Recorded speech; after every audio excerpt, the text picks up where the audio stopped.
Buenas noches, doctor Diego.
Buenos días, compañeros.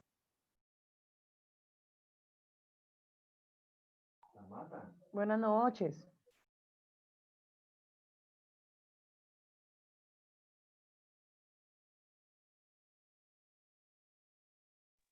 Eso me gusta, están en la juega. Buenas noches, compañeros desde Puerto Asís, Putumayo.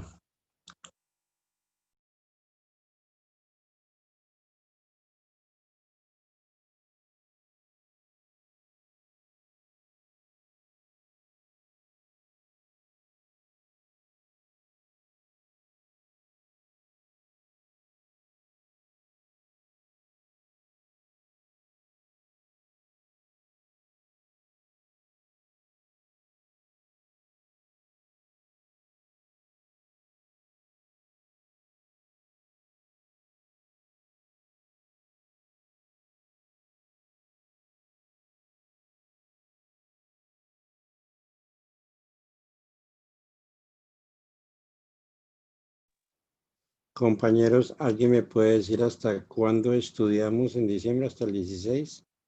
No sé si alguien me puede hacer el favor de informarme.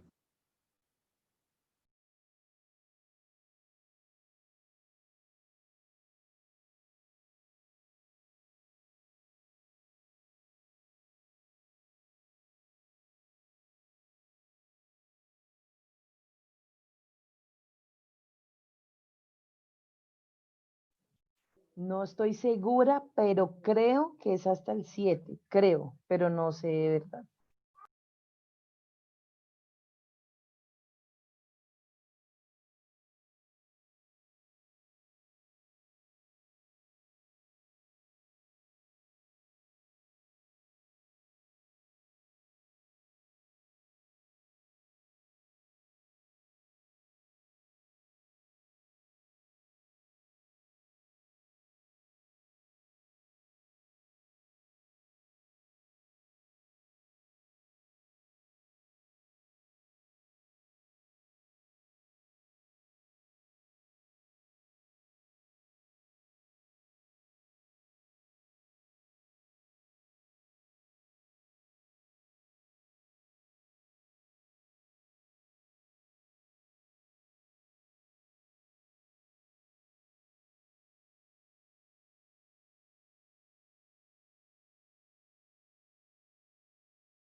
tantas cosas en común.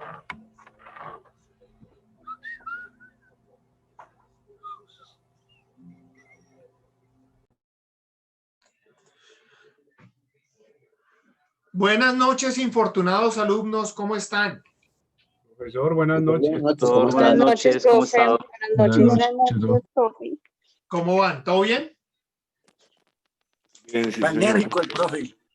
¿Juiciosos? Infortunados, doctor. Afortunados. Infortunados por este docente que les tocó, pero afortunadamente el día de hoy, doctores, nos acompaña, como les dije ayer, el doctor Luis Felipe Enríquez. ¿Quién es Luis Felipe Enríquez? Resulta que el doctor Luis Felipe Enríquez es una persona que lleva en esta pendejadita del derecho más de 30 años, doctores. El doctor Luis Felipe Enríquez tiene especialización en derecho penal, tiene derechos humanos en la Universidad Santo Tomás, derecho administrativo, doctores, y es el socio director para la seccional Atlántico de Consorcio de Abogados Especializados. Doctores, con ustedes el doctor Luis Felipe Enríquez, que nos acompaña. Doctor Enríquez, bienvenido. Y doctores, por favor, les pido, prendamos cámaras para esta linda y hermosa charla que vamos a sostener. Los que más podamos prender cámaras para acompañar a nuestro invitado. Doctor Enríquez, estos son sus alumnos. Bueno, muchas gracias, mi doctor Diego. Un saludo para todos. Espero de que pueda aportar un poquito dentro de la transmisión de conocimientos que hace el doctor Diego. Vamos a ver si estamos un poquito a la altura de él. No podemos ponernos, pero sí. Me dijo algo de ustedes. Me dijo que era el grupo piloso. Así que vamos a ver si es verdad. Entonces, como dijo el doctor Diego, me gustaría que prendieran cámaras para vernos y poder interactuar, porque vamos a manejar otra dinámica. Cuando terminamos la charla anterior con quienes estaban, el doctor Diego me dijo, no, los que vienen ahora, estos sí son pilos. Entonces, vamos a ver, yo quiero que me digan en materia, para ponernos a tono, en materia de derecho penal general, cómo está el manejo de ustedes en teoría general del delito. O sea, ¿qué vieron? Quiero saber qué vieron para entonces, de lo que ustedes tengan cualquier falla, puntualizarles para no empezar como hicimos en el curso pasado, en donde yo hice una disertación, pero como quiera que ustedes son pilos, yo quiero que ustedes me digan qué tienen en claro frente a la teoría del delito y qué no, para entonces comenzar desde allí. Los escucho. ¿Quién lleva la voz cantante? Héctor Ulises. Héctor Ulises. ¿Qué dice Héctor? Buenas noches, doctor. ¿Cómo está? Buenas noches. ¿Cómo me le va, Héctor? Pues dentro del derecho penal general que nosotros vimos en los módulos pasados, vimos la teoría positivista, vimos también nos basamos mucho en la casuística que nuestro docente nos impartió y en eso aprendimos demasiado. También aprendimos la teoría del intercriminis, sobre los actos preparativos, los actos consumativos, entre otros temas, doctor. Creo que la cátedra del doctor Diego fue muy apremiante y... Qué pena, no se le escucha muy bien. ¿Ahí ya me escuchas mejor?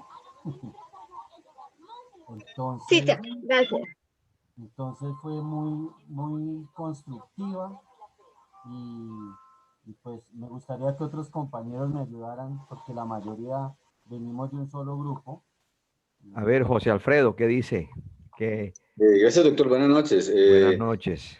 Básicamente hay una parte de esa teoría general del derecho que me ha interesado bastante y que creo que pues, debe ser así, tiene que ser así, en el sentido de la teoría sobre la culpa, la verdadera culpa. Se debía, para el proceso de calificar la conducta, se tenía que hablar de que fuera típica, antijurídica y culpable, y se diferenció cada una de esas tres características. En el caso de la tipicidad, pues que obviamente estuviera bien estructurada, clara, expresa e inequívoca, eran las tres palabras básicas de la tipicidad. En la parte de la antijuridicidad, era que en nuestro ordenamiento jurídico estuviera plasmado de manera clara también, que estuviera obviamente el delito como tal, es decir, la estructura del tipo penal. Tipo penal es la propia palabra de esa parte. Y la culpabilidad, pues que debía evidenciarse esa culpabilidad para que la conducta fuera pues punible. Otra parte también que me parece bien importante tener en cuenta esas generalidades del derecho general que vimos, es la parte de la dignidad humana, que es trascendental, pues nuestra Constitución está enmarcada básicamente en esa dignidad humana, a partir de la cual pues se detuvo especial, se hizo especial énfasis de parte del docente, y a nosotros nos quedó claro, obviamente, es que primero se debe pensar en la persona humana antes que cualquier circunstancia para tomar decisiones. Debemos ser muy concretos, muy cuidadosos al momento de mirar, ir a determinar de cualquier tipo penal en una circunstancia determinada.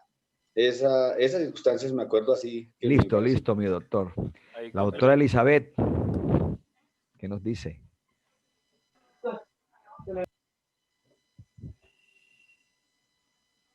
No se escucha.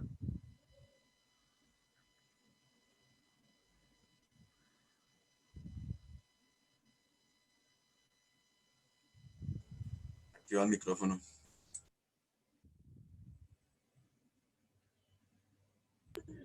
Ahora sí.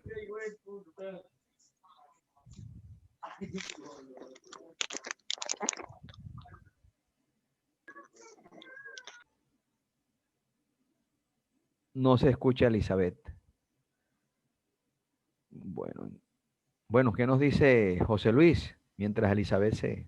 Sandrita, ya levantó la mano, mi doctor. ¿Sí? Buenas noches. Chamorrito, Doctor, buenas noches. Buenas noches, doctor. Buenas noches, ¿cómo me le va? Bien, sí, señor. Doctor, pues con el doctor Diego vimos en teoría general lo que dijo mi compañero, que es teoría del delito, que es conducta punible, la estructura de la conducta punible, quiénes son los imputables, que es típica, antijurídica y culpable. También vimos con él las formas de realización de la conducta punible, que puede ser por acción, por omisión de socorro. También vimos las clases de omisión con él, que es impropia, propia. Estábamos viendo ahorita con él todo lo que es, bueno, fue como un repaso sobre temas de culpabilidad, dolo, culpa, pérdida de intención, que también los delitos y todo el tema de denuncia, querella, las modalidades de conducta. Y pues ahorita con él estábamos ya viendo unos temas, unas sentencias, unos casos, y tenemos que meterlos pues como todo en esta estructura penal de sujeto activo, sujeto pasivo. Eso ha sido más o menos, doctor, lo que hemos visto con el doctor. Perfecto, perfecto. Y finalmente, Chamorro, mi hermano. Doctor, buenas noches. Buenas noches. Pues, de acuerdo en la teoría del delito, pues la teoría del delito tiene una estructura y esa estructura se va a tiene unos componentes. El primer componente son los sujetos. Los sujetos, pues hay un sujeto activo, un sujeto pasivo. El sujeto activo puede ser directo, indirecto, intelectual, cómplice, bueno, tiene de acuerdo al rol, a la actividad, lo que haga. Y el segundo elemento de esa estructura de la teoría del delito está la acción, que puede ser que es la conducta humana con el que se fundamenta esa estructura del delito. Esa acción u omisión pues puede ser propia, impropia, de acuerdo si es propia o impropia, tiene otros componentes más. Después de que se ha determinado el sujeto, la acción, pues viene la tipicidad. La tipicidad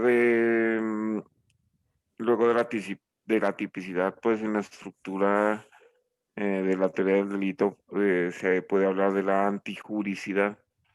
En la antijuricidad pues hay formal, material, y después de la antijuricidad, pues ya podemos hablar de la culpabilidad. Si es culpabilidad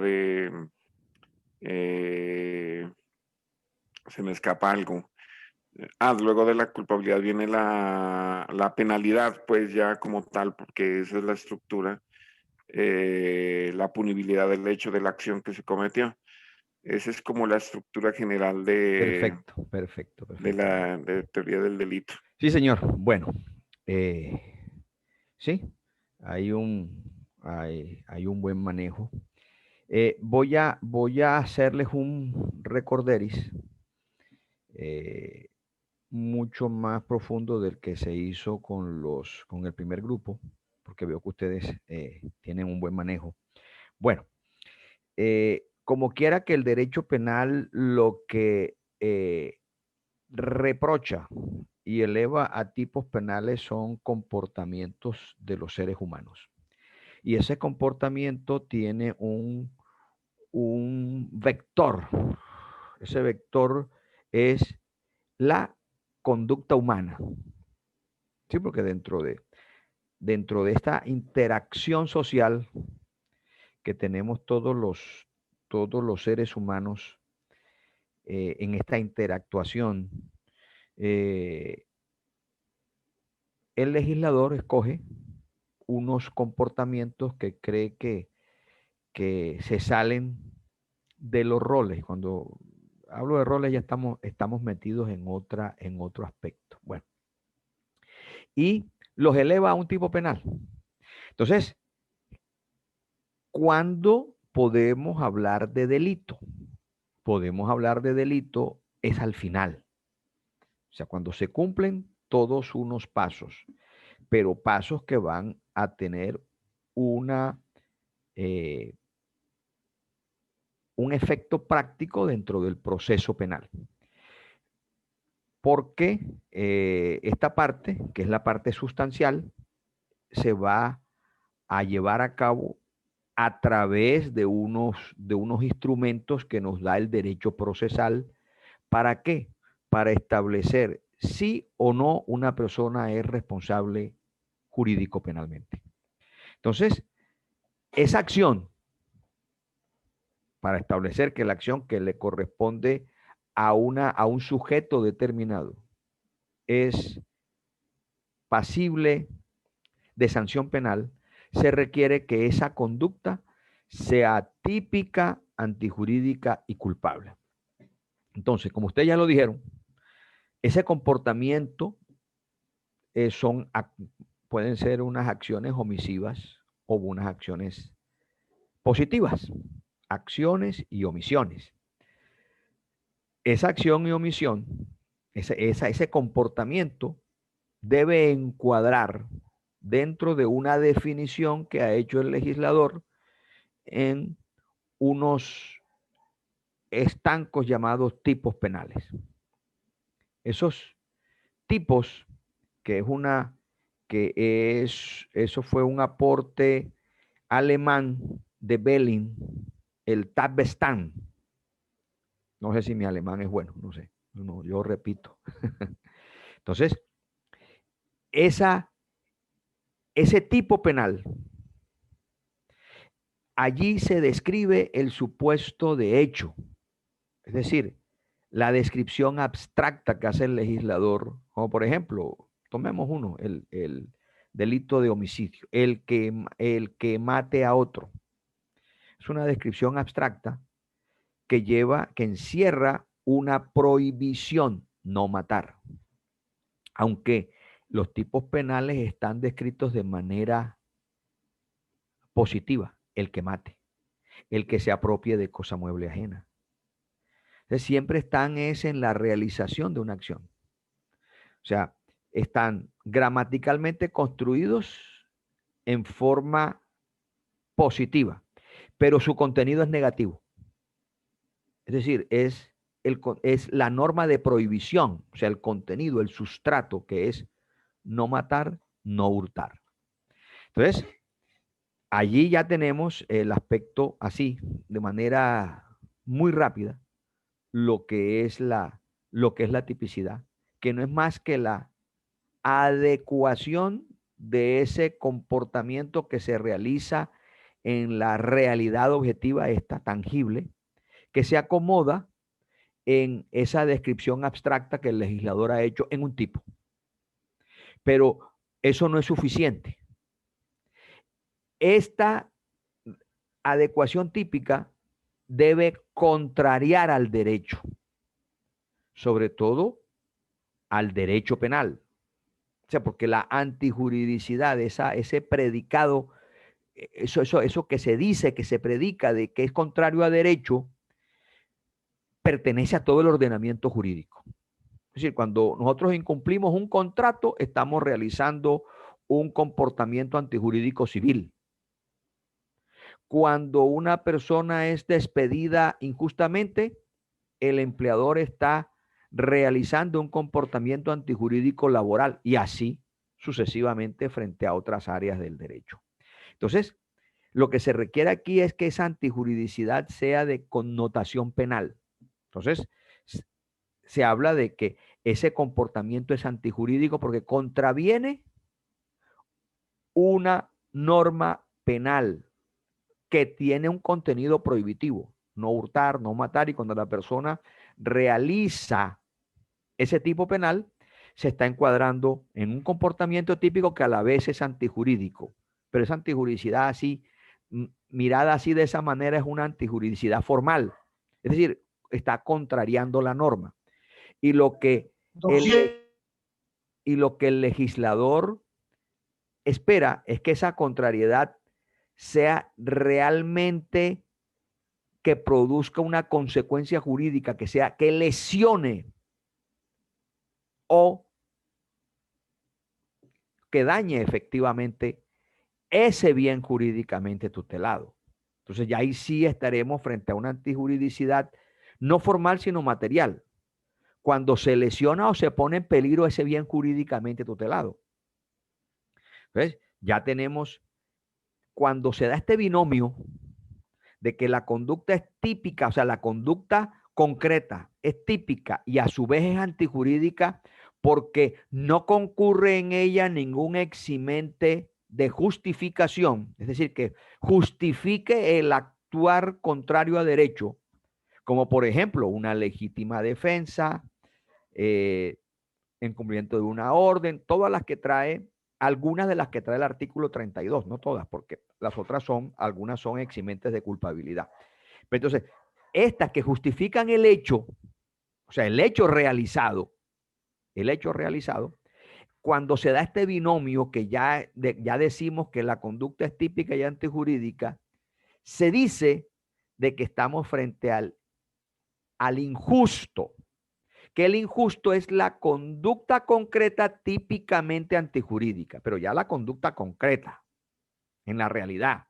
Entonces ya hablamos del injusto, porque como lo dice un eminente jurista argentino, Eugenio Raúl Zaffaroni, estos son una serie de filtros que se van filtrando esas acciones para saber si pasa el primer filtro, es típico. Si pasa el segundo filtro, ya además de típico, es antijurídico.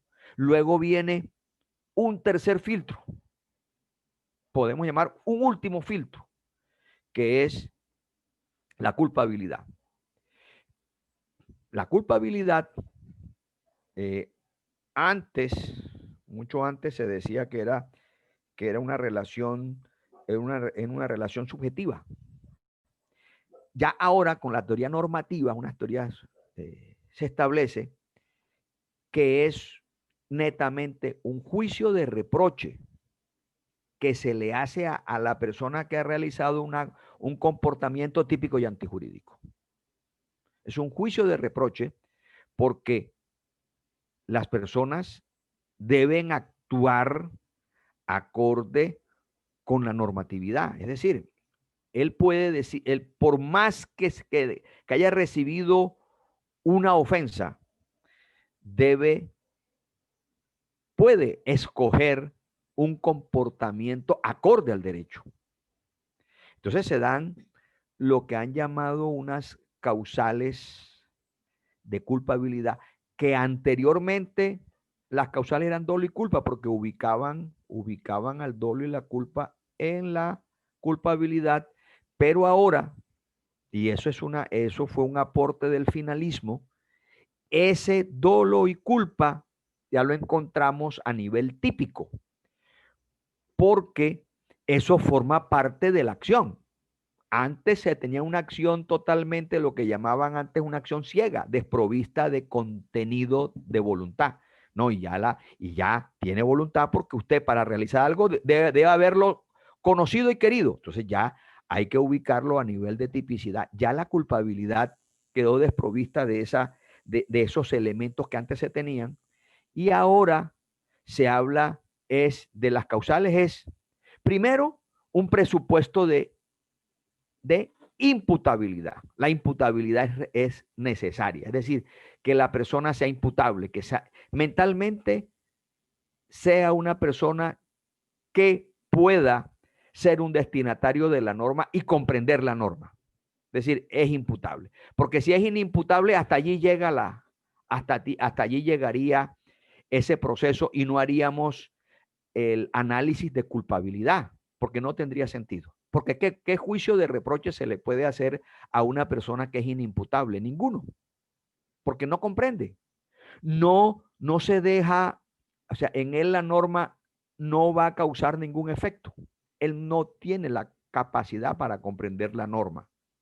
¿Por qué? Porque se dan unas situaciones de deficiencia, ya sea de índole patológico, de índole etario por la edad, o de índole cultural, sociocultural, que en eso están metidos los indígenas, pero fíjese que los indígenas tienen su propia jurisdicción, ya eso queda como que un poco revaluado ahora con la jurisdicción especial indígena. Ya ese tema entre nosotros cambió, pero mucho antes se decía que uno de esas causales de inimputabilidad de los indígenas, no, los indígenas son seres normales, psíquicamente normales. Ahí se estaba haciendo una discriminación que no habría que hacerla. Ahora se le dice, bueno, si ustedes se rigen por unas normas y tienen unas autoridades, bueno, vamos a dar una jurisdicción especial. Entonces ya tenemos que sacar de ese concepto a los indígenas, porque ya los indígenas, entonces ya que nada más nos quedaríamos con los disminuidos mentalmente, ya sea por razones que afectan el psiquismo, de esquizofrenia, de toda esta serie de enfermedades, y nos quedaríamos también con lo concerniente a la edad, los menores de edad, pero los menores dentro de un rango. Y tendríamos la imputabilidad como presupuesto de culpabilidad, el conocimiento de la antijuridicidad, la no exigibilidad y la no exigibilidad de un comportamiento diferente.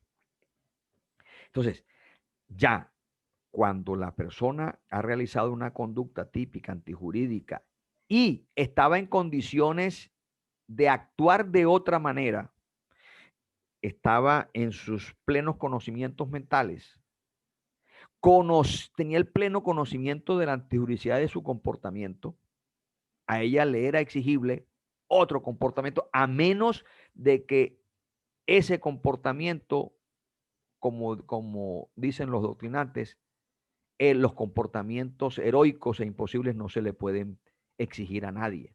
Ya esas serían unas eximentes, y ahí estaría el estado de necesidad, que es uno de las causales de exculpación. Y entonces ya entraríamos ya al aspecto de la punibilidad de que habló uno de los estudiantes, ya lo que es la penalidad en sí. Entonces, teniendo ya este marco, entonces ya empezamos al primer estadio, que es el análisis que se hace en punto de tipicidad.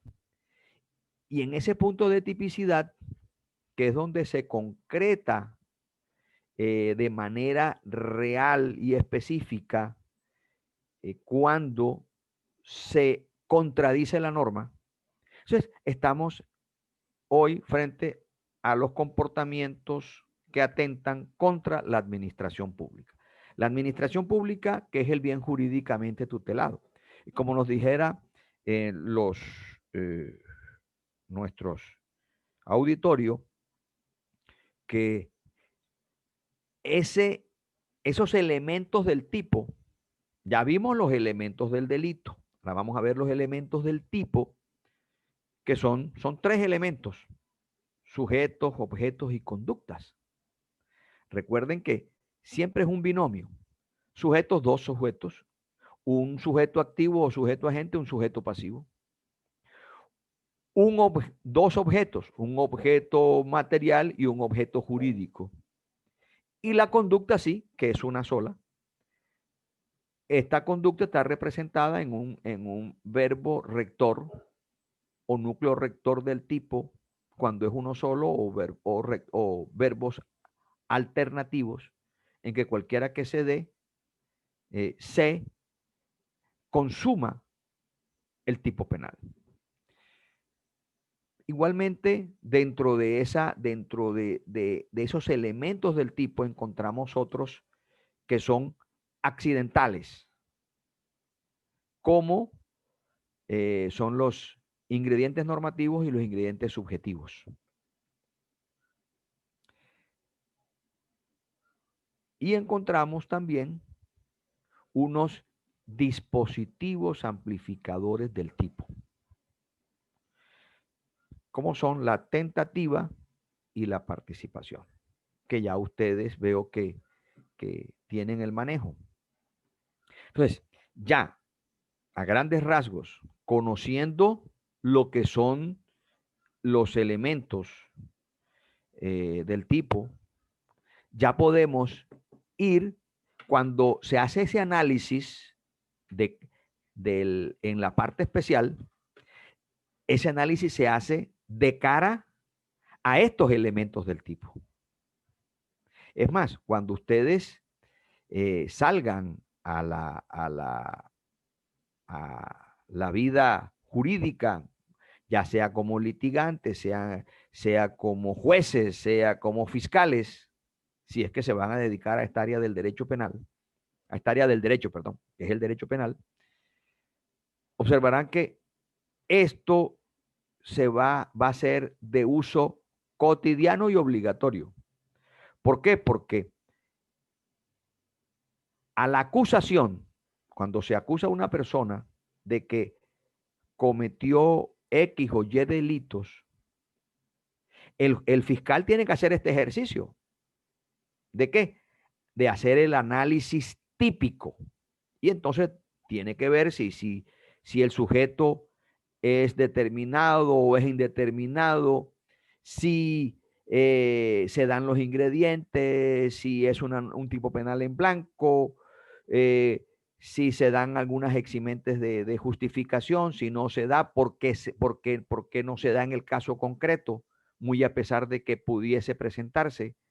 Entonces hay que hacer todo ese tipo de análisis. Y es lo que antes se llamaban, o se siguen llamando desde el punto de vista dogmático, los elementos objetivos del tipo. Que ya no está referido, porque es que todo tipo penal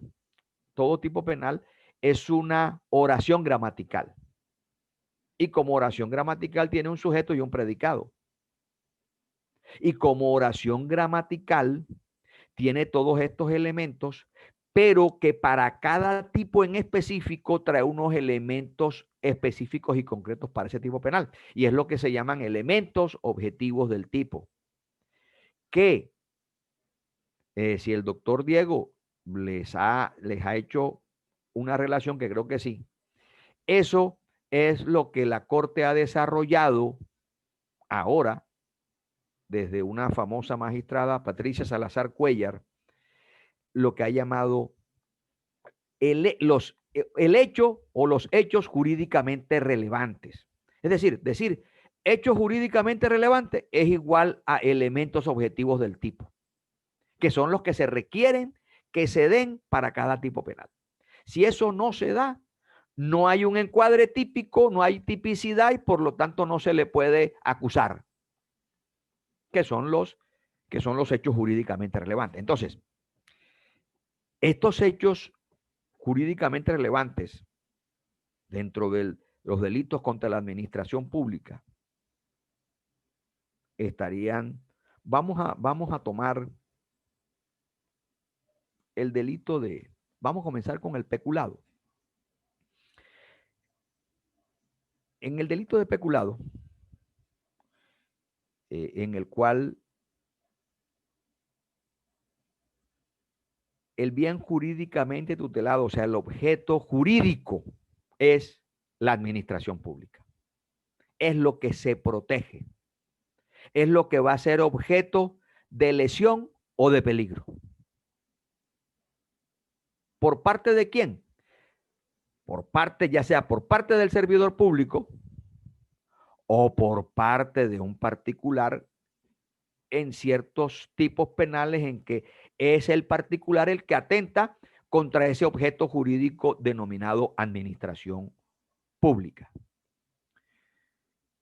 Y la administración pública, ¿por qué se ve afectada? ¿Por qué se ve vulnerada? ¿Por qué? Porque la administración pública cumple una finalidad que es cumplir con los fines del Estado a través de las funciones que trae cada cargo. Es decir, en el apartado de la función pública de la Corte, de la Constitución Política, allí se dice de que no habrá cargo sin función. Y las funciones deben estar en ley o reglamento.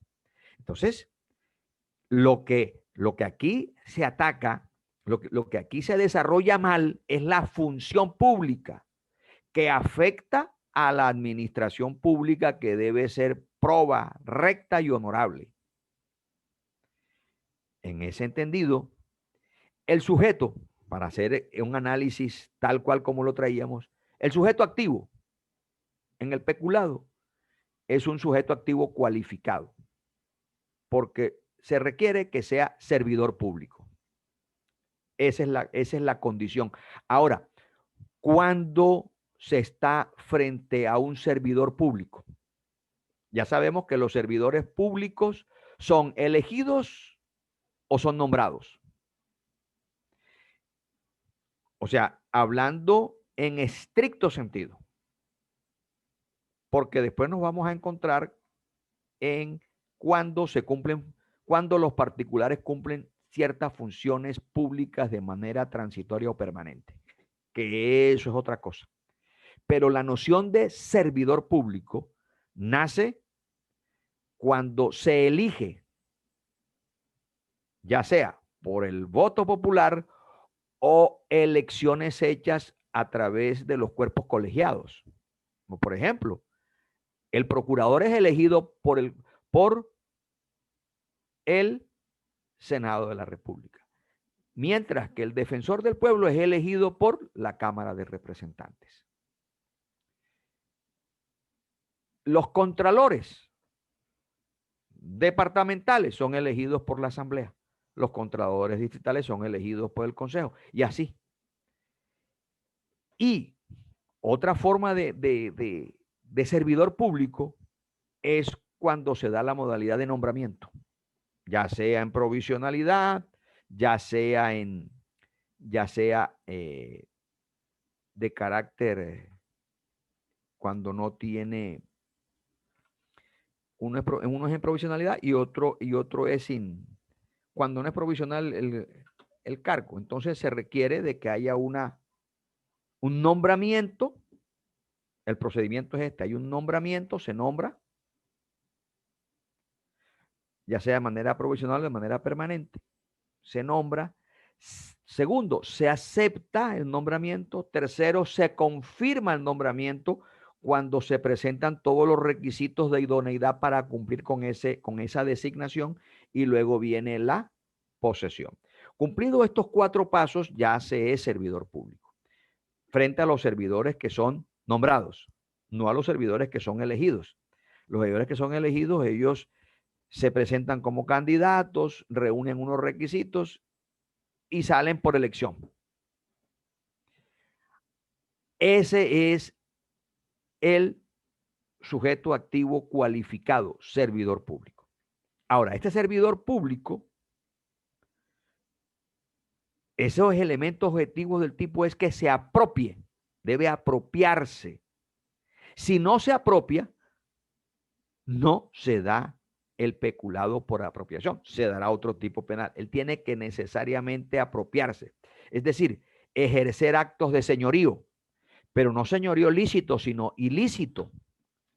Entonces, vemos que se apropie en provecho suyo o de un tercero de bienes del Estado. O sea, ya vemos de que esa apropiación es de bienes del Estado. Este concepto de bienes del Estado es un concepto amplio, porque podríamos decir, pero es que siempre lo que se apropian son el caudal público, los dineros. No siempre. Porque allí este concepto, que es amplio, va a comprender bienes muebles, bienes inmuebles, va a comprender otro tipo de activos, va a comprender los bienes de uso público, que no están dentro de esto, pero es bueno traerlo a colación, y ya los dineros públicos como caudal público que forman parte de la hacienda pública. Entonces, tiene que apropiarse de estos bienes. Bienes que, como lo dice la norma, se le han sido confiados para que los administre, los tenga o los custodie, y eso se le ha entregado, se le ha confiado con ocasión de sus funciones, por razón o con ocasión de sus funciones. ¿Y estos bienes qué? Estos bienes son del Estado directamente, o de empresas o instituciones en que éste tenga parte, o bienes o fondos parafiscales, incluso de bienes de particulares que también se le han entregado en administración. Entonces, cuando se va a hacer ese análisis para saber si la conducta encuadra y si podemos acusarlo, yéndonos ya a la parte práctica, tenemos que establecer que este servidor público se apropió de unos bienes que son del Estado, o de unos bienes que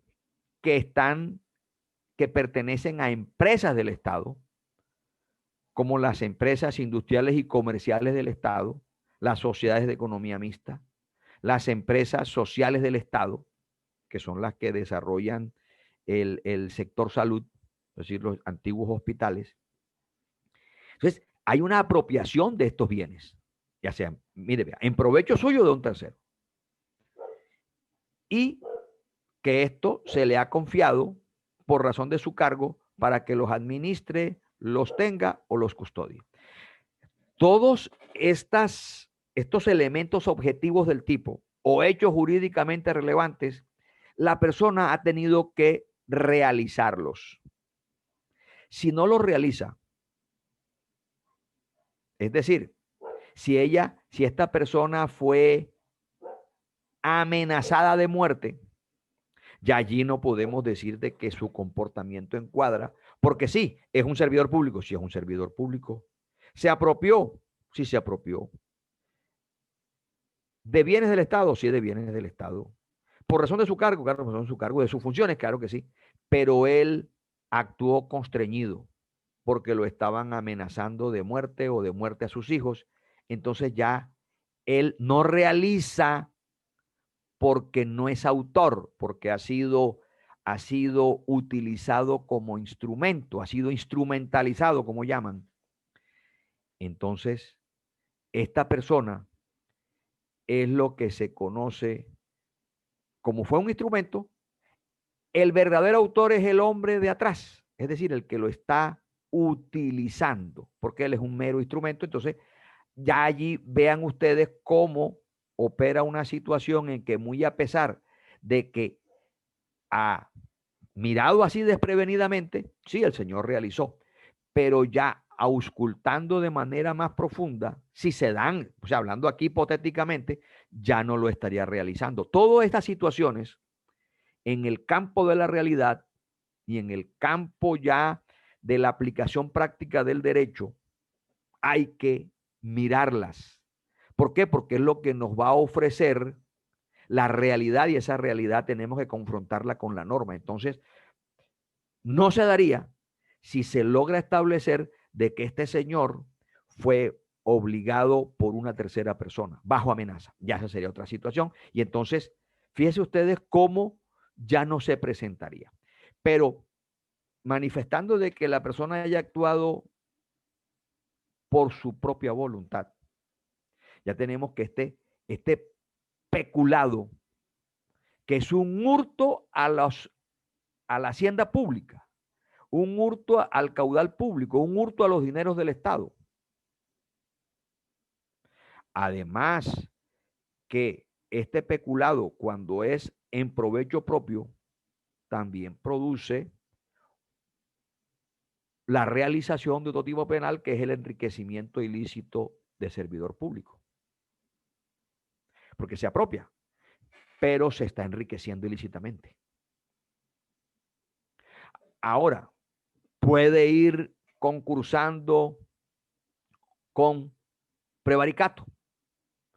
Si necesita proferir una resolución para poder apropiarse de X bienes, debe producir una resolución tratándose de un gobernador, de un alcalde, de un gerente de un establecimiento público. Producen una resolución para poder apropiarse de ese bien, para poder pecular, para poder enriquecerse y para poder, con una resolución contraria a derecho, acceder a esto. Entonces, allí estaríamos frente a lo que se llama la conexidad. Procesalmente, delitos conexos, es decir, delitos que están unidos unos a otros en una cadena, en donde hay una relación de medio a fin.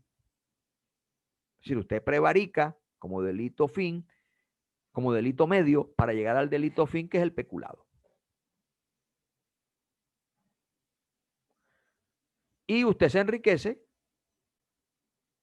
con una conexidad allí consecuencial, que es la que se llama procesalmente hablando, una conexidad consecuencial. Entonces, vemos cómo con un comportamiento se pueden concursar y realizar, desde el punto de vista sustancial, acomodar ese comportamiento en varios tipos penales. Eso desde el punto de vista sustancial. Desde el punto de vista procesal, estamos ante una conexidad. Y una conexidad que va a tener unas implicaciones frente a la pena. ¿Por qué? Porque ese concurso, que es una conexidad procesal, se resuelve a través del que tenga la pena más grave aumentada en otro tanto. Y vean cómo todo en el derecho se va relacionando. Porque el derecho es coherente, el derecho obedece, es un sistema de encadenamiento. El derecho no puede ir una situación por fuera de otra, porque todas están relacionadas unas con otras. Encontramos también el peculado por uso. En este peculado por uso, que tiene todas estas implicaciones que vimos anteriormente, que el sujeto sea un servidor público, que el sujeto pasivo, nos faltó, que el sujeto pasivo, que es el titular del bien jurídicamente tutelado, en este caso, ¿quién es? El Estado. El objeto material, que es en quien recae la acción del verbo rector, en ¿Quién creen ustedes? Esta pregunta sí se la voy a hacer para que tengamos una charla dinámica. ¿Quién creen ustedes que en el delito de peculado se concreta el objeto material? Doctor Oscar Augusto, quiero escucharlo. ¿Dónde está que ubiquemos el objeto material en el peculado? ¿Peculado por apropiación, Doc? Sí, señor. Sí. Dele lectura y ahí sale, emerge. Dice, el servidor público que se apropie en provecho suyo o de un tercero de bienes del Estado o de empresas o instituciones en que tenga parte, o de bienes o fondos parafiscales o de bienes de particulares cuya administración, tenencia o custodia se le haya confiado por razón o ocasión de sus funciones, incurrirá en prisión. ¿Dónde podemos ubicar allí el objeto material? ¿Cuál es el objeto material? Doc, lo interpreto en la apropiación del bien como tal. El funcionario público que en el hecho se hace apropiación de un bien del Estado. Ahí yo lo enfoco por ese lado. Señor. Si vayamos siempre a las definiciones, o sea, siempre estemos con la definición. Si el objeto material es la persona, animal o cosa en quien recae la acción del verbo rector, y el verbo rector aquí es apropiarse, ¿cierto? Sí, señor. ¿El servidor público de qué se apropia? ¿Del bien? De bienes del Estado. Entonces, el objeto material son los bienes del Estado. Los bienes del Estado. Ya, ese es el objeto material. Ok. Entonces, ya vemos que está. Y el objeto jurídico, que es el bien, y el bien jurídicamente tutelado, es la administración pública. Ahora, el titular de ese bien jurídico es el Estado. Entonces, fíjese que en quien recae la acción es diferente del titular. El titular es el Estado, pero el objeto jurídico en quien recae la acción es sobre los bienes. Hay tipos penales en que se identifica en uno solo sujeto pasivo y objeto material. Les pongo este ejemplo: en los delitos de lesiones personales y en el homicidio, en donde el sujeto pasivo es el titular del bien jurídicamente tutelado, que en ese caso es la vida, que es la persona que disfruta de ese derecho fundamental a la vida. Pero cuando se le corta el ciclo vital, es esa misma persona en quien recayó la acción del verbo matar. Entonces allí sí, en la misma persona es la titular y es el objeto material. Entonces, ese objeto material allí es un objeto personal, mientras que en el peculado es un objeto material real. ¿Por qué? ¿Por qué real? Acuérdense de los derechos reales allá en civil. Los derechos reales son las cosas que existen, las cosas, los bienes, las cosas corporales, los bienes muebles o los inmuebles. Entonces, por eso el objeto material es real. Mientras que en el homicidio el objeto material es personal. Entonces, ya hemos visto que tenemos un sujeto activo, un sujeto pasivo, un objeto material que lo estamos determinando, y que ya vimos el objeto jurídico. ¿Cuál es la conducta? La acción que se realiza. La acción que se realiza. Y la acción que se realiza, ¿dónde la vemos reflejada? En la apropiación del bien público. En la apropiación. Apropiación. Irregular. En la apropiación. Exactamente. Irregular. En la apropiación. Entonces, ahí está la conducta. Aquí que la conducta es el que se apropie en provecho suyo de un tercero. Entonces ya vemos también que ya hemos identificado que es una apropiación. Ahora, en el peculado por uso, ¿dónde está la conducta? Denle lectura, vamos a darle lectura al al artículo 398. Dice, el servidor público que indebidamente use o permita que otro use bienes del Estado o de empresas o instituciones en que tenga parte o bienes de particulares cuya administración, tenencia o custodia se le haya confiado por razón o con ocasión de sus funciones incluirá en prisión. ¿Dónde está allí representada la conducta en el uso de la peculado por cosa. uso? En el uso, en el uso. Uso En de la el cosa. uso. En el uso de la cosa. En usar la cosa. Pero ese usar tiene un ingrediente normativo.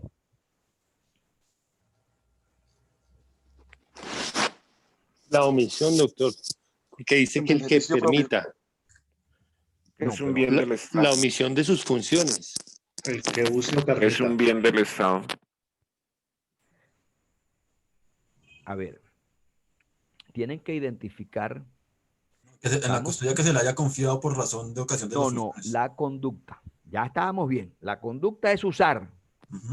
Y frente a esa conducta, esa conducta tiene un ingrediente normativo. La conducta, ojo, la conducta tiene un ingrediente. ¿Beneficio propio de un tercero? ¿La destinación? No, Sería el véanlo modo, bien. doctor, que es indebidamente. Mírenlo bien, dice. Que use bienes del Estado o de empresas de instituciones que tenga a su parte. Dice, vea cómo dice. El servidor público que indebidamente use.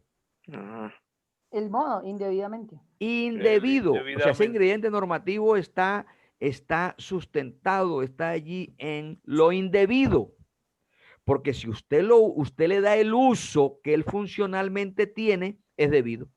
Entonces, ¿dónde vamos a ubicar este ingrediente normativo? En el manual de funciones. Entonces, como está por fuera de la norma, porque tenemos que ir a buscarlo al manual de funciones, entonces estamos en un ingrediente normativo extrapenal que está por fuera de la norma.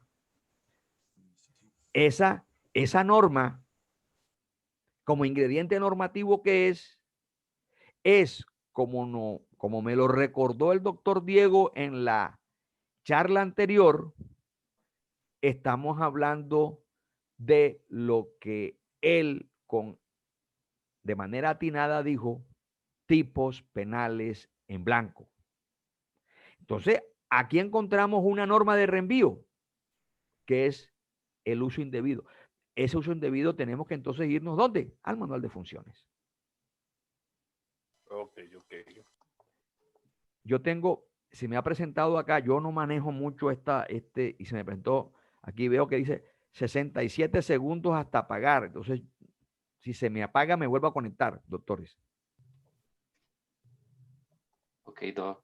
Sí, me tiene aquí, no me deja concentrar. Bueno, si pasa eso, yo vuelvo y me conecto, no se preocupen. Entonces, ya vemos. Doctor, eso es debido a la energía de todos estos individuos, doctor. Terribles. Son terribles. Terrible. No, pero bien. Debido al maestro, ¿no? Hay que aclararlo. Entonces, fíjese que estamos haciendo una charla amena porque están con la participación de ustedes, que es lo interesante. Porque aquí lo importante son ustedes, no quien les está hablando. Porque ustedes son la parte activa. El profesor no es. Eso era hace 100 años, que el profesor era quien disertaba era el importante. No, la importancia la tienen los alumnos, no el profesor, ni el expositor. Entonces ahora vamos.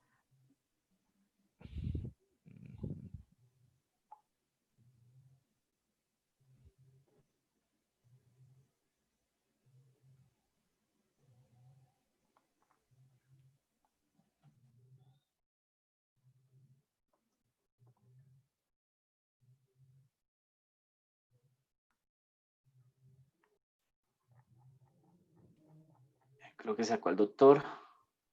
Sí, parece, porque no lo veo. Sí, ya pasaron los 66 segundos. Tan raro. Esperemos un segundito.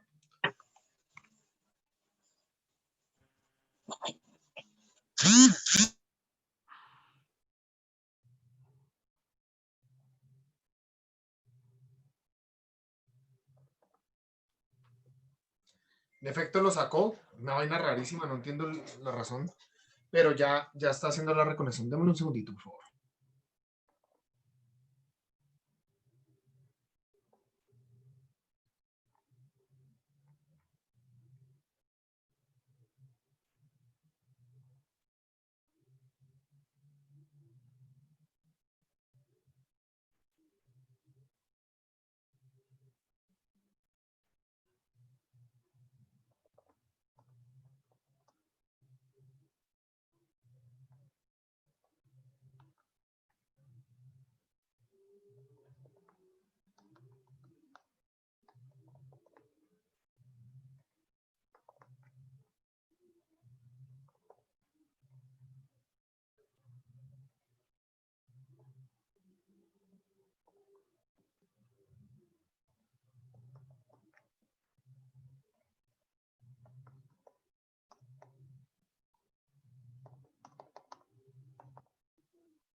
Aló, volví.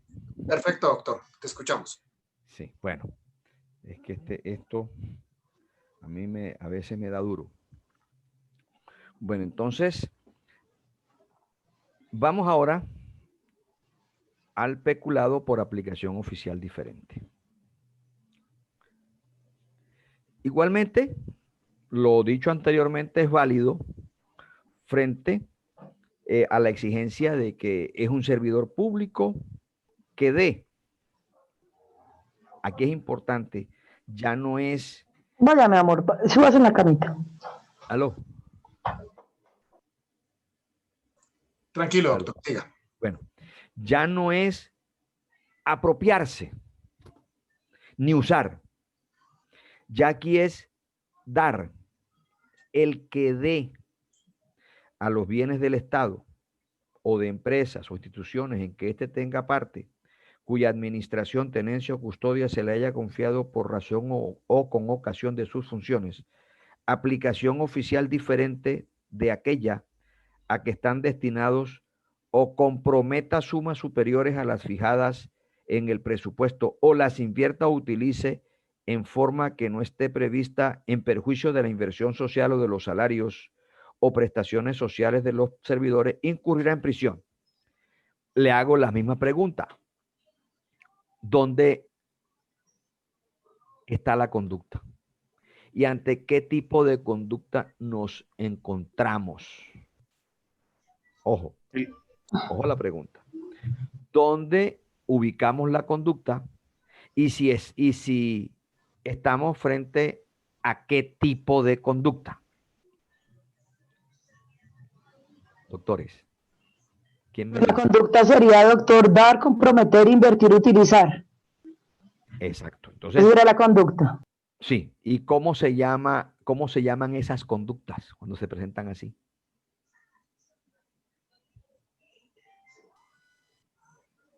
¿Conexas? No. ¿Cómo se llaman?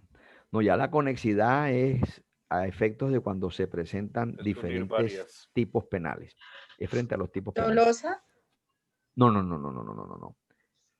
Ustedes recuerden, yo sé que lo saben. Una pistica, Doc. A ver, ¿Concurso? Alternativas. Alternativas. Entonces, ¿qué pasa con las alternativas? ¿Se tienen que dar todas o con una sola que se dé se cumple? Puede ser una sola o varias. No, es que al darse una, excluye No las sería demás. alternativa. Cualquiera que dé, con cualquiera de ellas se consuma el tipo penal. Se incurre. Ya sea que se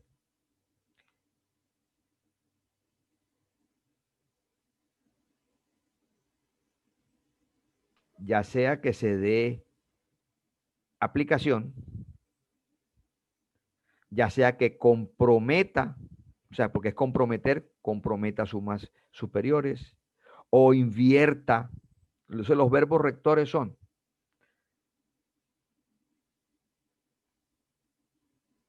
comprometa, ya sea aplique, comprometa o invierta.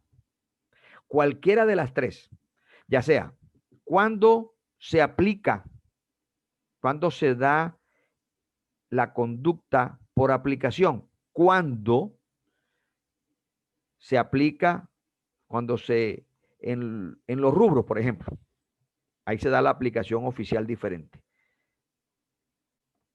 Los rubros están destinados para que los dineros que aparecen allí consignados se apliquen en el rubro que allí aparece, ya estamos hablando ya de la contabilidad. ¿Algunos de ustedes han tenido la oportunidad de trabajar en el Estado, en el área de tesorería, por ejemplo?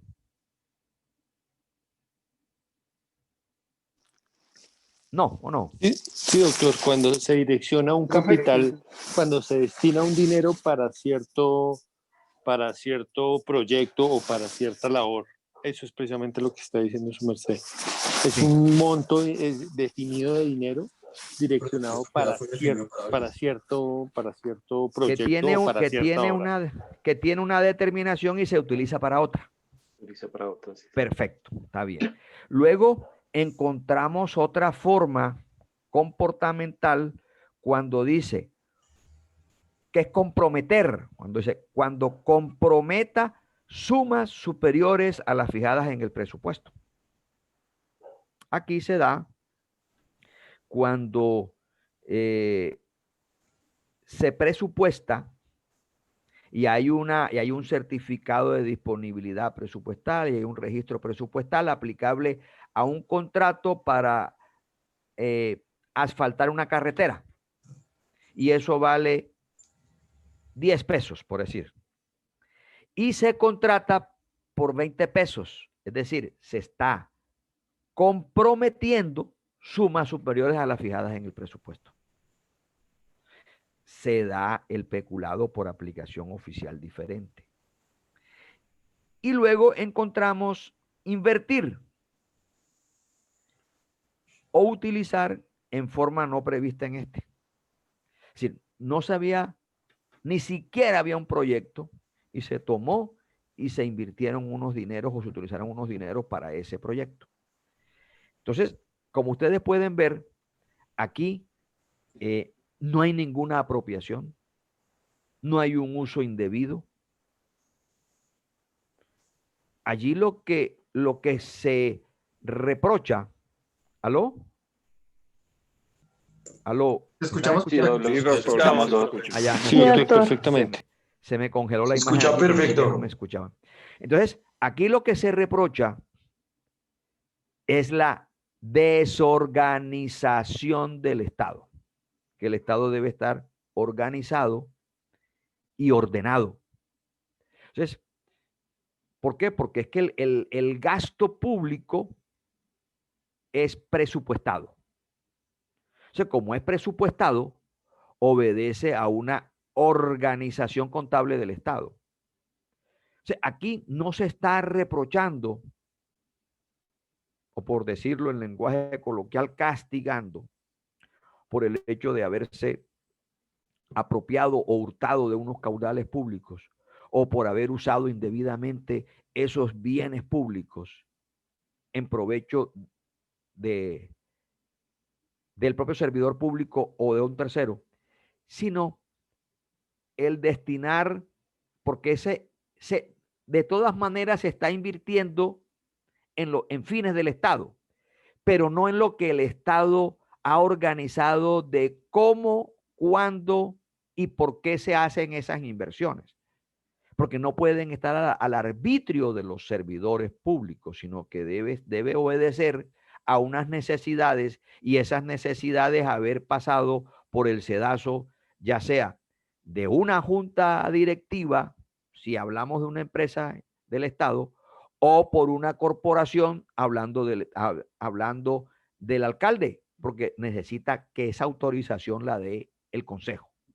Entonces, allí lo que se reprocha, lo que se castiga es el desorden administrativo, no tanto porque podríamos decir, no, pero es que aquí, pero si peculado es igual a apropiación o mal uso, si aquí este peculado de todas maneras se construyó la carretera, de todas maneras se hizo el puente, de todas maneras se hizo la escuela, de todas maneras se arregló el acueducto. Sí, pero es que eso va en contra del gasto público y que el gasto público es presupuestado y obedece a unos planes y programas, y esos planes y programas hay que respetarlos. Esa es la finalidad de este tipo penal. Entonces, encontramos el peculado culposo. Ya aquí estamos con un componente ya no, porque ya sabemos de que todos los tipos penales se describen o se definen, por mejor decirlo, de manera dolosa. Ellos tienen un contenido doloso, a menos que el legislador haya dicho que algunos son culposos y otros son preterintencionales, que son las modalidades, pero debe decirlo precisamente, y aquí lo vemos como lo dice precisamente el legislador, para diferenciarlo de los que son dolosos de manera taxativa, porque todos los delitos, los que no son de manera expresa culposos o preterintencionales, serán de manera tácita dolosos. O sea, aquí vemos cómo el legislador establece cómo se da un peculado culposo. O sea, el peculado culposo igualmente lo desarrolla un servidor público, sujeto activo cualificado, respecto a un objeto material, que son los bienes del Estado o de empresas o instituciones que éste tenga o haga parte, de un objeto material, que son los bienes de este Estado o de particulares, a través de que se le haya entregado esa tenencia o custodia o administración por razón o ocasión de sus funciones. Y ya vemos que como forma parte de su función, siempre tenemos que ir al manual de funciones para establecer que efectivamente eso forme parte de sus funciones, para establecer que él tenía el deber de proteger, de evitar que estos bienes se extraviaran, se perdieran o se dañaran. Es decir, aquí lo que se reprocha es el mal manejo de la administración. Con esos, recordemos los generadores de la culpa: impericia, negligencia. Y la imprudencia. Y la imprudencia. Entonces, con estos generadores que nos llevan a que esos bienes del erario público se extravíen, se pierdan o se dañen. Entonces, ya vemos acá, que acá, ¿qué es lo que se está reprochando?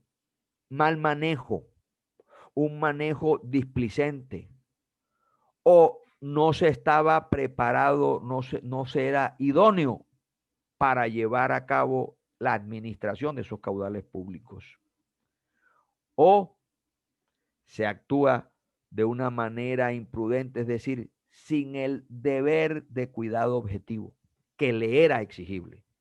Entonces, todas esos componentes que son comportamentales, que se salen de lo que se espera que se debe comportar de una manera adecuada un servidor público, lo hace irresponsablemente. Entonces, eso es donde descansa el reproche, en que dio lugar a que se dañaran unos bienes en que dio lugar a que unos bienes se extraviaran y no estuvieran en el lugar donde deben estar, o que definitivamente se perdieran, es decir, salieran de la esfera de custodia del servidor público, del Estado en este caso particular. Luego, encontramos, como dijimos en la charla anterior, de una manera incoherente, un peculado culposo frente a recursos de la Seguridad Social Integral. Pareciese que se fuera a hacer un análisis mucho más profundo en cuanto a la descripción, y no. Allí se dice que es una circunstancia de agravación, pero algo que no cuadra, como dijimos que es una falta de técnica legislativa, cuando se agravarán frente al peculado culposo, que es el artículo 400, cuando se dé una aplicación oficial diferente a los recursos destinados a la Seguridad Social Integral. Es decir, fíjense ustedes, se habla de que se agrava el peculado culposo cuando estos bienes o recursos son destinados para la Seguridad Social Integral. Es decir, la salud, más que todo en ese aspecto. Pero cuando se le da una destinación oficial diferente. Entonces, ¿cómo podemos aplicar la culpa cuando la aplicación oficial diferente es una actividad, por decirlo así, dolosa? Porque no se hace por culpa. Si usted aplica, hace una destinación oficial diferente, cuando aplica de un rubro a otro rubro, usted sabe lo que está haciendo. Eso no es por culpa. Ni cuando se está comprometiendo una suma superior a la presupuestada. Entonces, no entendemos cómo el legislador aquí hizo, o sea, perdonen la expresión, una mezcolanza entre un peculado culposo y un peculado por aplicación oficial diferente frente a los dineros de la Seguridad Social Integral. Esto es algo que rompe cualquier principio lógico. Porque o estamos frente a un peculado culposo o estamos frente a un peculado por aplicación oficial diferente, pero no ambos al mismo tiempo. Doctor, se rompe el principio de identidad. Qué pena, muchachos. ¿Ustedes logran ver la imagen del doctor Enríquez? No, es que señor, yo la tengo congelada acá. Está congelada. Yo la tengo congelada también. Está, creo, bueno, apagada. No importa. Doctor Enríquez, el compañero Rodrigo Bermúdez quiere hacer una pregunta. Por favor. Señor. Gracias, doctor Diego. Doctor Luis, en este orden de lo que acabas de decir, se pudiese connotar o se pudiese afirmar que lo que quería hacer el señor presidente de hacer los préstamos de un rubro que hay para emergencias a otra destinación, ¿podría caber como que está incurriendo en esta situación? Repítame, que estaba pendiente era de la cámara y no escuché, perdón. Tranquilo. ¿Se puede decir que lo que quería hacer el señor presidente ahorita de Colombia, sí, de señor, coger un rubro que era para emergencias, para prestarlo para otra destinación en otra entidad, podría incurrir en esta situación? Bueno, a ver, esa preguntita es muy buena y la podemos solucionar con una causal de justificación del hecho. Podría darse una solución desde ese punto de vista, aceptando que no lo pudiera hacer, pero presentándose una situación, en este caso un estado de necesidad, podríamos ubicarlo allí en un estado de necesidad, y este estado de necesidad hace imperioso que se actúe de esa manera. Entonces podríamos estar frente a una justificación del hecho. Pero también el derecho administrativo resuelve esa situación. Porque cuando se presentan las situaciones de lo que se llama la urgencia manifiesta, producto de fuerza mayor o caso fortuito, ya sea que se presente por una situación de la naturaleza, un terremoto, una inundación, un desbordamiento, pero en este caso es una pandemia, es decir, es una situación que es del planeta entero, por eso es pandemia, ya que la epidemia nada más está dentro del marco territorial, regional o local, pero pandemia es cuando traspasa las fronteras esa enfermedad, ese virus, esa plaga. Entonces, estamos aquí ante una situación de una urgencia manifiesta que se convierte en una justificante. ¿Por qué? Porque allí las relaciones contractuales dejan de realizarse de la manera como lo ordena la ley de contratación, la ley 80 del 93. Deja de realizarse. ¿Por qué? Porque si se cumplen todos los procedimientos, no se podría sofocar una situación que exige un actuar inmediato, como en este caso. Ahora, lo que es reprochable es que se utilice indebidamente por parte de los servidores públicos la situación de pandemia para disfrazar unos contratos leoninos, unos contratos, por ejemplo, frente a las ayudas humanitarias, que fue donde más se dieron eso, en que se exageraban los precios de esas ayudas humanitarias alimenticias y de medicamentos que se entregaban y se inflaban a unos precios. Eso sí es delictuoso. Es decir, un actuar delictuoso. Entonces, ante esas situaciones de urgencia, habría que realizar allí sí el reproche tanto social como jurídico frente a esas actuaciones. Mi doctor Diego, yo estoy aquí peleando con a ver si salgo en pantalla. Doctor, finalmente, para que toquemos el tema un poco de cohecho, como hicimos, pero sí, lo invito a lo siguiente, doctor. Desconectes y vuelvas a conectar a ver si mejoramos ya. Sí, señor. Y lo esperamos entonces, doctor, y hablamos. Ya lo voy a hacer, ya lo voy a hacer. Gracias, doctor.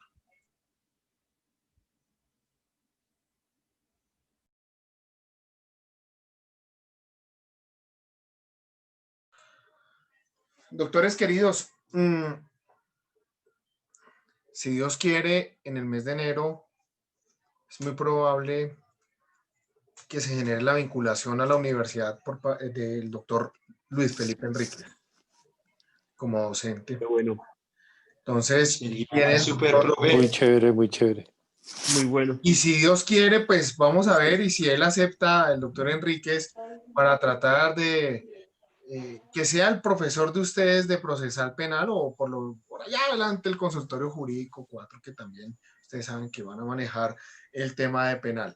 Entonces, yo estaría gustoso. Claro, profe, suena maravilloso. Vale, estoy trabajando en eso y si Dios quiere arranca en enero con penal general. Doctor, ya. Bueno, mis doctores, vamos a trabajar el cohecho. el cohecho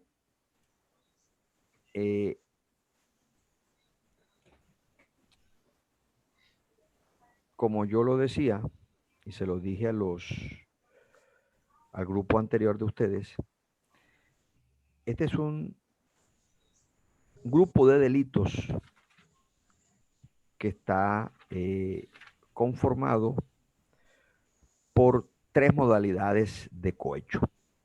Está el cohecho propio, el cohecho impropio y el cohecho de dar u ofrecer. Sí. Estos 2 primeros cohechos los realiza totalmente el servidor público. Pero cualquiera de estos 2, de estas 2 formas de cohecho, propio o impropio, necesariamente es una relación, necesitan del particular que está ofreciendo ese dinero o esa promesa remuneratoria que a su vez acepta el servidor público. Son unos delitos de doble vía que se llaman, en donde tanto como dice el adagio popular, tanto es culpable el que paga por la peca que el que peca por la paga. Aquí se da. Entonces, el que paga como el que recibe.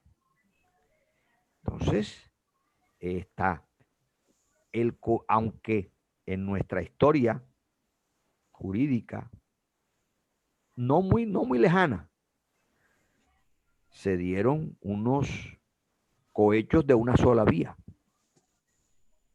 Acuérdense de la Yidis Medina, de la Yidis política, perdón, con Yidis Medina, donde a ella se le condena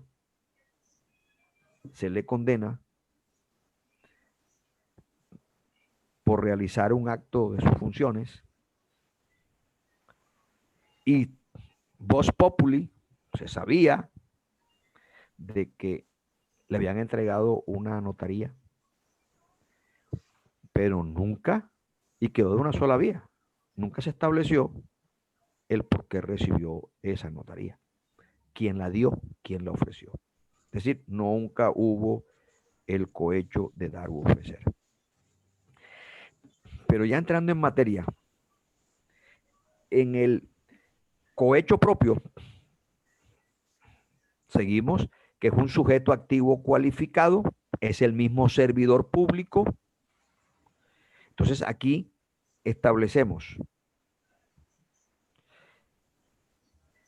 conducta representada en un verbo rector, recibir. El servidor público que reciba, ya sea para sí o para otro, ¿qué va a recibir? Dinero.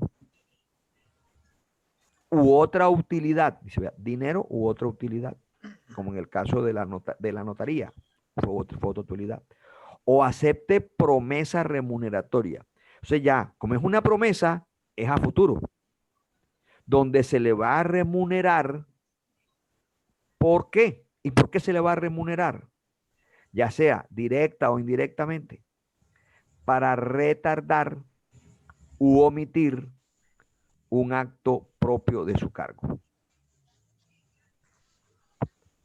Entonces ya vemos que también hay otros verbos rectores complementarios, porque está el primero, que es recibir dinero. ¿Pero para qué se recibe? Para retardar u omitir un acto propio de su cargo. Retardar, otro verbo rector, omitir otro verbo rector. O sea, pero son complementarios. Para retardar u omitir un acto propio de su cargo o para ejecutar uno contrario a sus deberes oficiales. Entonces ya vemos que es yo voy a retardar, o sea, no voy a realizar mi función dentro del tiempo que debo realizarla. Por ejemplo, que es el ejemplo que les puse al grupo anterior, el juez, que debe dictar la sentencia de primera instancia dentro de los 6 meses y puede prorrogar otros 6 meses más, es decir, puede irse hasta 1 año con una prórroga justificada.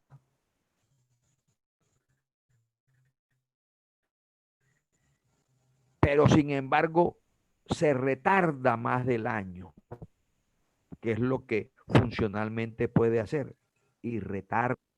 Es decir, recibe dinero para retardar esta decisión, porque esa decisión le está dando dinero el que va a resultar afectado con la misma. ¿Para qué?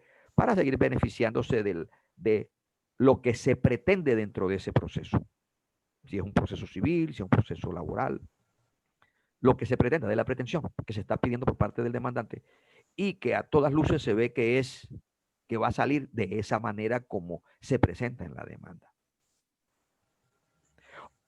La de omitir, y también le ponía el ejemplo de ciertas demandas que se presentan contra el Estado, sobre todo en materia laboral, cuando el Estado sale condenado y el Estado, a través de sus abogados, no apela, necesariamente tiene que irse en consulta. Y si la consulta no se tramita, se está omitiendo un acto propio de su función, que es enviar en consulta para que el superior, en este caso el tribunal, revise en ese grado jurisdiccional la legalidad de esa sentencia. Entonces se omite un acto propio de sus funciones, como es enviarlo en consulta. O para ejecutar uno contrario a sus deberes oficiales. Esta última modalidad de ejecutar uno contrario a sus deberes oficiales camina frente al prevaricato. Y puede, y de hecho concursa con el prevaricato, donde dice cuando se ejecuta uno contrario a sus deberes oficiales. Porque en el prevaricato se habla de que se profiere una resolución manifiestamente contraria al ordenamiento jurídico, a la ley. Entonces, aquí, cuando se ejecuta uno contrario a sus deberes oficiales, y el deber oficial es actuar dentro de los pronunciamientos conforme a la norma. Luego encontramos el cohecho impropio, en el que se recibe dinero, se recibe dádiva, otra utilidad o una promesa remuneratoria, pero es para que ejecute por acto que debe ejecutar en el desempeño de sus funciones. Recuerdo lo que me dijo el doctor Diego Felipe del famoso dinamismo procesal, que es cuando se le paga a un juez para que se pronuncie de la manera más expedita. Por ejemplo, se va a dictar sentencia, pasa al despacho con un informe secretarial, pero anteriores a esta sentencia hay 20 sentencias que están por encima de esta. Esta sería en ese orden la sentencia número 21. Recibe el dinero y queda de primero. Y sale y se acto que deba ejecutar en el desempeño de sus funciones. Es lo que el doctor Diego habla del dinamismo procesal. Entonces allí se realiza el cohecho, se recibe un dinero, o otra utilidad, o se acepta una promesa remuneratoria frente a un acto que él debe realizar. Ahora, frente a un acto que de pronto es jurídico, que es así, que es correcto, pero lo que no es correcto es que se realiza antes del tiempo, porque hay que respetar el turno de entradas al despacho de los procesos. Doctor, una pregunta. Sí, señor. en este de impropio también surge cuando, por ejemplo, pagan para que sea den una sentencia, pero que no sea legal, o eso ya es otro tema. No, ya aquí se da en el cohecho propio. Aquí es solo para que actúen rápido. Para que actúe rápido, exactamente. Gracias. Entonces, luego encontramos el cohecho por dar u ofrecer. Ya vemos que es de la otra vía. Aquí es el que paga por la peca. Aquí es el particular. Aquí el sujeto agente, el sujeto activo es indeterminado, es un particular que es el que va a ofrecer, es el que ofrece el dinero, es el que ofrece la utilidad. ¿A quién? Al servidor público. Como lo dice la norma, en los casos previstos en los 2 artículos anteriores. Entonces, por el solo hecho de ofrecer el particular al servidor público para que omita, para que retarde o para que ejecute un acto contrario y paga por eso, incurre en el delito de cohecho por dar u ofrecer. O para que realice o ejecute un acto que le corresponda. En la famosa dinamismo procesal. El solo hecho de ofrecer, de prometer al servidor público, se está realizando el tipo penal de cohecho por dar u ofrecer. Este tipo de cohecho de dar u ofrecer está de moda aquí en Barranquilla. Ustedes han leído las noticias en que fue capturado un senador de la República por estar haciendo ofrecimientos a un juez de la República de este municipio. Entonces, ahí se da cómo hasta este momento podemos hablar de una tipificación del cohecho por dar u ofrecer. ¿Aló? Sabemos de que el juez no aceptó, porque el juez grabó y entregó la grabación donde le están ofreciendo y el juez se está negando a ese ofrecimiento. Pero como este es un tipo penal de mera conducta, no requiere de un resultado, sino con el solo hecho de ofrecer el dinero, se realiza el comportamiento. No requiere de que en realidad haya una entrega del dinero. El solo hecho de ofrecerlo, de torcer a la administración pública, de querer que se dé una situación que va en contra de la probidad de la función pública, de la rectitud de la función pública, se castiga con una pena. Como tipo penal de mera conducta, no de resultado. Entonces, mi doctor Diego, no sé, usted tiene la voz cantante. Doctor Luis, yo tengo una pregunta. Sí, señorita. En esos 3 tipos de cohecho, el impropio, el propio y el de dar o ofrecer, ¿el objeto material sería ahí el dinero y la utilidad y la promesa? El dinero. El dinero como tal. Sí, lo que se prometa, o sea, porque aquí ya uno sería el dinero, el objeto material, y lo otro sería la promesa que aquí hay que manejarlo como un intangible. No sabemos qué clase de promesa puede hacer. Un empleo, ofrecerle, no sé, lo que nos dé la invención de decir cuál es la promesa. Aquí, frente a la promesa es un intangible porque no sabemos qué es. Pero tiene razón. El objeto jurídico puede ser, si es el dinero. Si es otra utilidad, por ejemplo, en el caso de la YIDIS, esa fue la notaría que dieron. Una promesa, un viaje, un crucero. Acuérdense que a unos magistrados de la corte le dieron un crucero y no pasó nada. Creo que no pasó nada. Mi doctor Diego. ¿Recuerda eso? Inclusive en el tema de la boletería de la Selección Colombia, al parecer la señora fiscal encargada del caso resultó con un viaje al Mundial con entradas y pues en primera clase. Sí.